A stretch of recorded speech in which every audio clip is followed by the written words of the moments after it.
Because as you know with the brain, if you don't use it, you lose it. It will down-regulate. It will let wither certain corners of the brain if they're not actively engaged. So I think music, especially when you're a kid, learning to play music has to be good for the brain.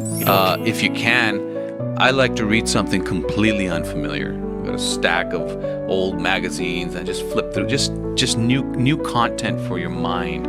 And I think since it's thinking flesh, and of course it likes blood, it likes to be irrigated. Of course it likes a certain kind of diet because of the components it needs. But it also wants to think. If you ask Usain Bolt, how do you get your thigh muscles stronger? It's take some stairs. Well, how do you get your brain to be healthier? Think.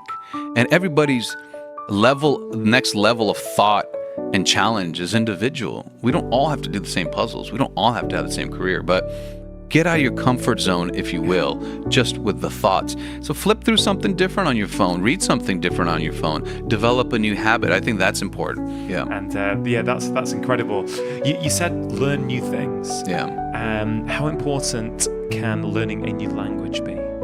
Oh, it's an essential thing, and whether you get it right is actually secondary. It's the process of trying to learn. So language, music, the act of learning makes your brain say, I gotta pull from different pathways.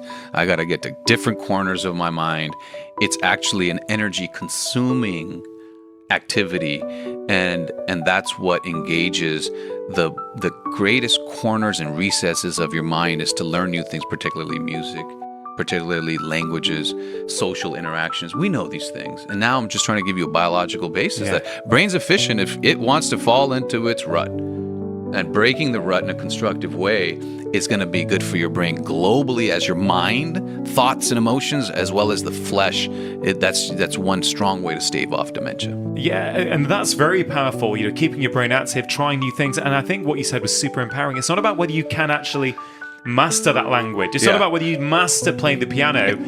Just the process of trying to, that's going to do all the groundwork and all the sort of heavy lifting in the brain, which is super empowering. It's really interesting because it's a physical performance.